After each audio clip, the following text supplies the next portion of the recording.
మన ముకుందాలో లాంగ్ హారాల పండుగ నవంబర్ 8 నుంచి 16 వరకు ఫ్లాట్ 9.99% VA తో వివరాలకు సంప్రదించండి.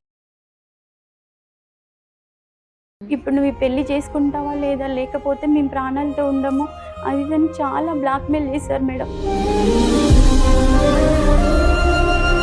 లాస్ట్కి చేసేదేం లేక మ్యారేజ్కి ఒప్పుకున్నాను మేడం. మా వాళ్ళందరితో కొట్టించారంట మేడం తనని. ఇదంతా నాకు చెప్పారు మేడం. తర్వాత అప్పటికే తను సూసైడ్ చేసుకొని చనిపోయాడు మేడం. ఇంకా పెళ్లి రోజు నుంచి మా హస్బెండ్ని టార్చర్ మేడం.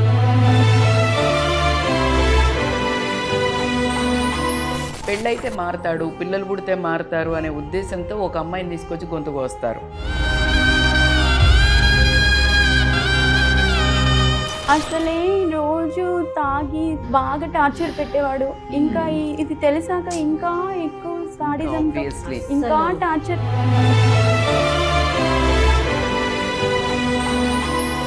మీ పాయింట్లో మాట్లాడాలంటే ఇలాంటి అమ్మాయిలకి మీరు ఇవాళ ఇక్కడికి వచ్చి చాలా మీ కథ ద్వారా చాలా మంచి మెసేజ్ ఉంది ఇందులో. లైఫ్ విపరీతంగా ఆడిస్తుంది అమ్మా. ఇది జీవన నాటకం మనది.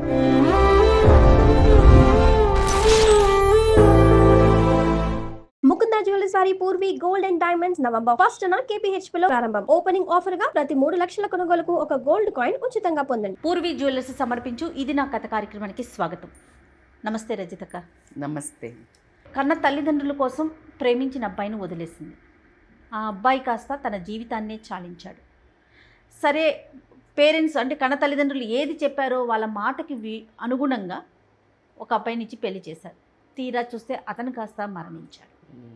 ఇప్పుడు ప్రేమించిన అబ్బాయిని కోల్పోయింది, పెళ్లి చేసుకున్న అబ్బాయిని కోల్పోయి నాలాగా ఇంకా ఎవరూ చేయకూడదని చెప్పి ఒంటరిగా బతుకుతున్నాను ఒక బిడ్డను పెట్టుకొని అని చెప్పి తన కథని అందరికీ తెలియచేయాలని మన దాకా వచ్చిందాక. తన పేరు సంధ్య. సంధ్య. ఎస్, సంధ్య ఇప్పుడు మనతో పాటు ఉంది. నమస్తే అమ్మా. నమస్తే మేడం. మీ కథ ఏంటి చెప్పండి అమ్మా. మేడం, నా పేరు సంధ్య. మా పేరెంట్స్ వ్యవసాయం చేసి బతికే ఫ్యామిలీ. నాకు ఒక సిస్టర్ ఉన్నారు, డిగ్రీ చదువుతుంది. నేను ఇంటర్లో ఒక అతన్ని లవ్ చేశాను, రామ్ అనే అతన్ని లవ్ చేశాను. ఓకే. మేమిద్దరం ప్రాణానికి ప్రాణంగా ప్రేమించుకున్నాం మేడం. అలా ఒక 6 years మేమిద్దరం నేను ఎంఎస్సి చదివేదాకా మా లవ్ సాగింది మేడం. అయితే నేను డిగ్రీ చదువుతున్నప్పుడే మా పేరెంట్స్కి మా లవ్ మ్యాటర్ తెలిసిన వెంటనే వాళ్ళు చాలా గొడవలు అయ్యాయి. అతను మా ఇంటికి వచ్చి మా పేరెంట్స్ని ఒప్పించడానికి ఎంతగానో ట్రై చేశాడు. నాకు ఎలాంటి డౌట్స్ ఉన్నా కానీ తనే ముందు ఉండి ఎంకరేజ్ చేస్తూ ఉండేవాడు మేడం. చాలా అంటే చాలా మంచి పర్సన్. డిగ్రీలో జాయిన్ అయ్యాను మేడం ఇంటర్ అయిపోయిన తర్వాత. తను కూడా బీటెక్ చేయాలి యాక్చువల్గా. అయితే తను నా కోసం అని చెప్పేసి డిగ్రీలో జాయిన్ అయ్యాడు. తనే ఫస్ట్ లవ్ ప్రపోజ్ చేశాడు మేడం నాకు. తను కూడా నాకు చాలా ఇష్టం మేడం. తనంటే పేరెంట్స్కి తెలిసి ఒప్పుకోలే మేడం. మా పేరెంట్స్కి క్యాస్ట్ ఫీలింగ్ చాలా ఎక్కువ. అబ్బాయి వాళ్ళ ఇంట్లో అమ్మా? వాళ్ళ ఇంట్లో ఒప్పుకున్నాను మేడం. ఎంఎస్సి ఫస్ట్ ఇయర్ చదువుతున్నప్పుడే మా పేరెంట్స్ నాకు మ్యారేజ్ చెప్పకుండా సెటిల్ చేశారు మేడం.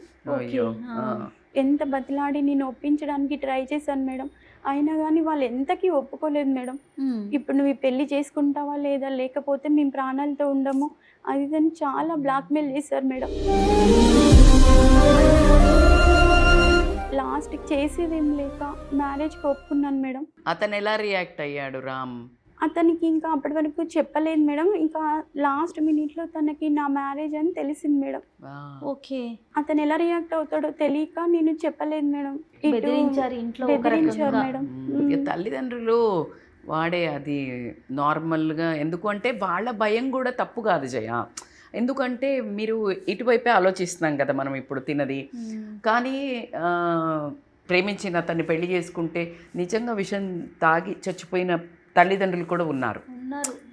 సో ఈ పరువు ప్రతిష్ట అనే ఒక ఈ కులము ఇలాంటి వాటితోటి పిల్లలు తల్లిదండ్రులు ఏం కోల్పోతున్నామో తెలియకుండా ఈ సమాజము ఒక ఒరవడి ఎలా అవుతుందంటే సముద్రంలో ప్రవహిస్తూ అది అర్థము పర్థము లేకుండా వెళ్తుంది. ఆ భయానికి బలి అయిన అమ్మాయే ఈ సంధ్య. చెప్పండి. నా మ్యారేజ్ అని తెలిసిందంట మేడం. ఆ రోజు నా మ్యారేజ్ అని రాము సడన్గా వచ్చి ఫంక్షన్ హాల్ బయట చాలా పెద్ద గొడవ చేశాడంట. పెళ్లి సెటిల్ అయిన వాళ్ళు ఏమైనా ప్రాబ్లం అయిందా? పెళ్లి కొడుకు వాళ్ళు అంటే అప్పటికి వాళ్ళు మండపానికి రాలేదు మేడం. ఓకే. అప్పటికి మా పేరెంట్స్కి తెలిసి వెళ్ళి రామ్కి వార్నింగ్ ఇచ్చారంట మేడం. మా వాళ్ళందరితో కొట్టించారంట మేడం తనని. ఇదంతా నాకు చెప్పారు మేడం. తర్వాత ఓకే. అప్పటికే తను సూసైడ్ చేసుకొని చనిపోయాడు మేడం. అయ్యో. ఆ విషయం నాకు తర్వాత తెలిసింది. పెళ్లి చేసుకున్న ఆయనతోటి ఎలాగో అలాగా న్యూ లైఫ్ స్టార్ట్ చేద్దాం అనుకున్నాను. ఇంకా పెళ్లి రోజు నుంచి మా హస్బెండ్ టార్చర్ మేడం. మా పేరెంట్స్ రామ్ నుంచి నన్ను తప్పించడానికి ఎలాగో ఎవరో అలాగా ఒకరిని చూడకుండా చేసేసారు. ఎంక్వైరీ హడావిడిలో ఎంక్వైరీ హడావిడి. జనరల్గా ఇలాంటి ఇష్యూస్ ఎన్ని చూస్తాం అక్క. ఒక చోట ఏదో ఇబ్బంది అవుతోందని చెప్పేసి ఇంకో చూసి ఇబ్బందిలోనే పడతారు. చూడండి. అవును. మా పేరెంట్స్ కూడా ఎటువంటి ఎంక్వైరీ చేయకుండా అదే మ్యారేజ్ చేశారు. అదేనమ్మా. అతనికి లేని అలవాటు లేదు మేడం. అయ్యో. మందు, పేకాట, అమ్మాయిలు. నాకు ఒక బాబు పుట్టాడు మేడం 1 year తర్వాత. ఇలా అని మీ తల్లిదండ్రులకి ఎప్పుడు చెప్పలేదమ్మను? చెప్పాను మేడం. మామయ్య వాళ్ళకి తెలుసు, ఓకే. మా అమ్మ నాన్నకి తెలుసు, మా చుట్టాలందరికీ తెలుసు మేడం ఆయన ఎలాంటి వాడు ఏంటి అని అన్నీ తెలుసు మేడం. అతనికి డబ్బు ఉంది, తనకు ఆస్తి ఉంది. బిడ్డ సుఖపడుతుంది అనుకుంటారు, డబ్బుతో కాదు మనసుతో అనేది మర్చిపోతుంటారు. నువ్వు ప్రేమించిన వాడికి ఏమీ లేదు అది అని చెప్పి అప్పుడే ఒప్పించి చేశారు మేడం. కానీ ఇలాంటి దుర్మార్గుడు అని తెలియదు మేడం వాళ్ళకి కూడా. అదేలే, ఇంత మరీ భయంకరంగా అని ఎప్పుడైనా భార్యకి తెలిసినంత వాళ్ళ తల్లిదండ్రులకి తెలియదు, ప్రపంచంలో మూడో కంటికి తెలియదు. వాస్తవమైన రూపం తెలియాలి ఒక మనిషిది అంటే భర్తది, ఎస్పెషల్లీ మగ అయినది భార్య మాత్రమే చెప్పగలుగుతుంది. 100% ట్రూ అక్క ఇది మాత్రం. యా. మరి నువ్వు ఏమైనా జాబ్ చేసేదానివా తల్లి? జనరల్గా అంటే నీ రొటీన్ ఎట్లుండేది ఇంట్లో? నేను హౌస్ వైఫ్ని.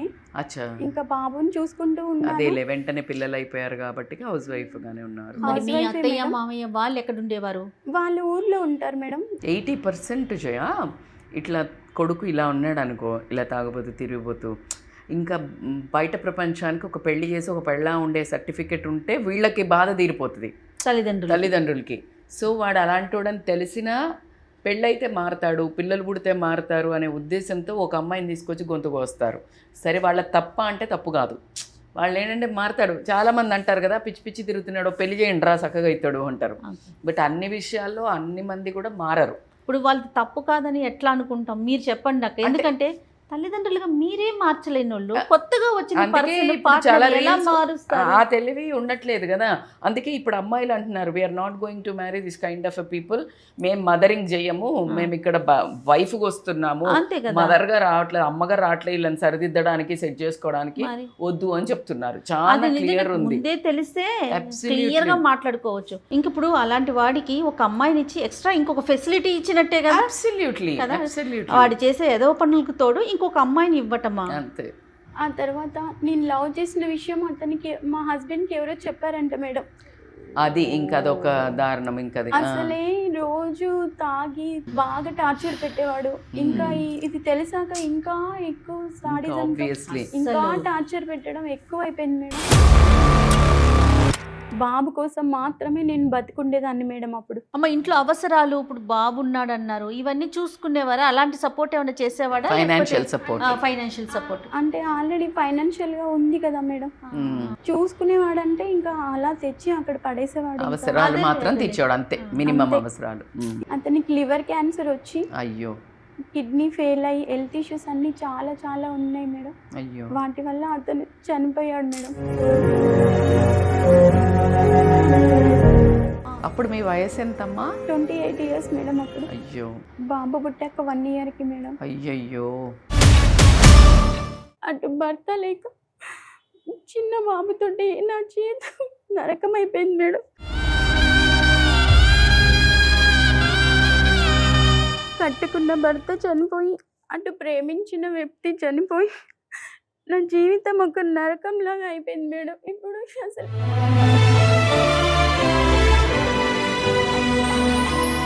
మీ పాయింట్లో మాట్లాడాలంటే ఇలాంటి అమ్మాయిలకి మీరు ఇవాళ ఇక్కడికి వచ్చి చాలా మీ కథ ద్వారా చాలా మంచి మెసేజ్ ఉంది ఇందులో. ఏంటంటే మీరు ఆ రోజు మీరు ఏమనుకుంటున్నారు, మా తల్లిదండ్రి ఒప్పుకొని ఉంటే బాగుండు, లేకపోతే నేను మా తల్లిదండ్రిని ఎదిరించిపోతే బాగుండు, నేను ప్రేమలో ఓడిపోయినా అని మీరు అనుకుంటున్నారేమో.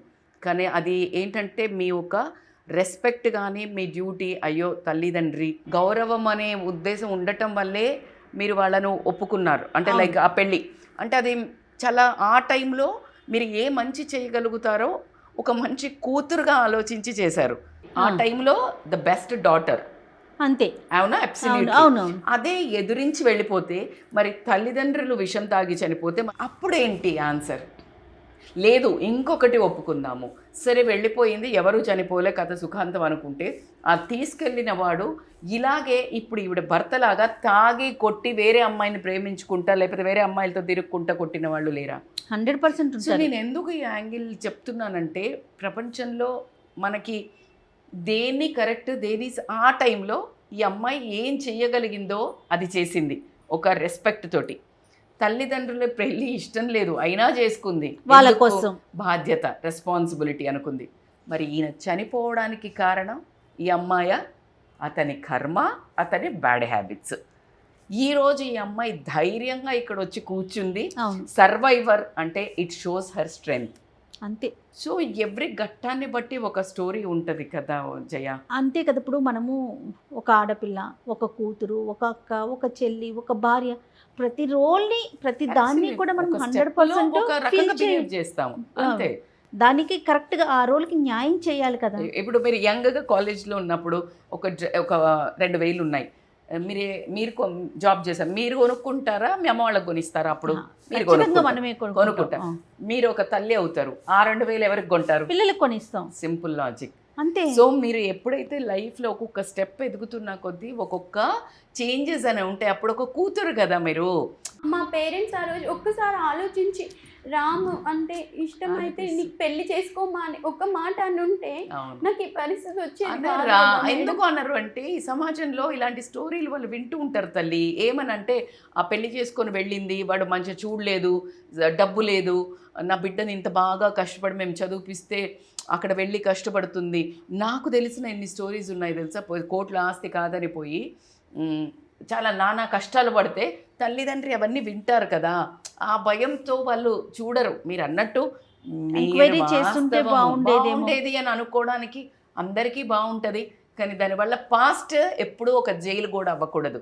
దాని నుంచి లెర్నింగే ముందుకు వెళ్ళాల్సి. ఇప్పుడు పాస్ట్ వల్ల మీరు పనిష్మెంట్ అనుభవించడం కాదు, ఇట్స్ ఎ లెసన్స్ అంతే.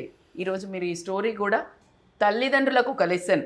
ఓకే ఇలా చెయ్యకూడదా, బలవంతంగా పెళ్లి చేయకూడదా, ఓకే ఒక అబ్బాయిని ఒకసారి కనుక్కుందామా, అరే గ్యారంటీ ఇస్తావా నా బిడ్డను బాగా చూసుకుంటాను, లేకపోతే ఇదా చదువుకున్నావా ఒక జాబ్ తెచ్చుకొనరా, ఇలా అడగాలి అనేది ఇప్పుడు మీ ఈ కథ ద్వారా తల్లిదండ్రులకు ఒక message. So this we can do. అవును. నా జీవితం పాడైపోయింది, నేను లవ్ చేశానని అతను చనిపోయాడు, అతని వల్ల తన కుటుంబం తన ఫ్యామిలీ మొత్తం తనే చూసుకోవాలి మేడం. దానికి మీరు ఎలా బాధ్యులు అవుతారు చెప్పండి? ఒకవేళ మీరు అతన్ని కావాలని చెప్పి వెళ్ళిపోతే అతన్ని మీ అమ్మ నాన్న చనిపోయి ఉంటే ఇది రోడ్డున పడేది. సో ఇక్కడ బాధ్యుని చేయలేం కదా. లైఫ్ విపరీతంగా ఆడిస్తుందమ్మా. ఇది జీవన నాటకం మనది. సంసారం అనేది ఖచ్చితంగా ఒక నాటకమే. అయితే ఇక్కడ అబ్బాయిలకి చెప్పాల్సింది ఏంటంటే అట్లా ఎట్లా చచ్చిపోతారండి? ప్రేమ అనేది ఒక చాప్టర్ అంతే. అదే తల్లిదండ్రిని, నిన్ను కన్న తల్లిదండ్రిని, నీ జీవితము ఇంకా చాలా ఉంది. Every day it's a new beginning. అట్లే కానీ మీరు ప్రేమను మనసులో పెట్టుకోండి. అందుకని బలవంతాన నీ తనువులు ఎలా చానిస్తావు? అట్లా ఎట్లా ఆత్మహత్య చేసుకుంటే తల్లిదండ్రులను రోడ్డున పడిపోయే అవకాశం ఎలా ఇచ్చారు నీకు?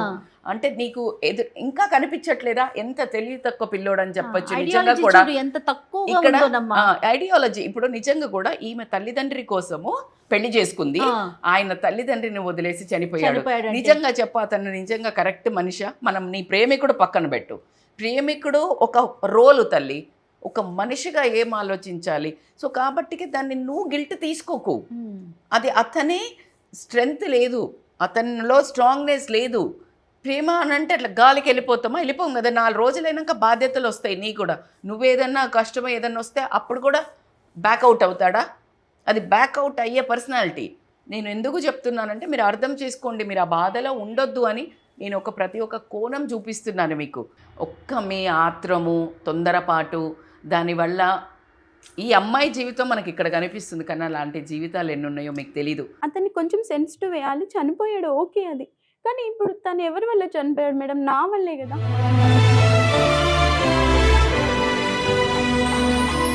మీ వల్ల, అందుకే అంటున్నా బాధ్యతలు అట్లా నా వల్ల మీ వల్ల ఏవీ జరగదు.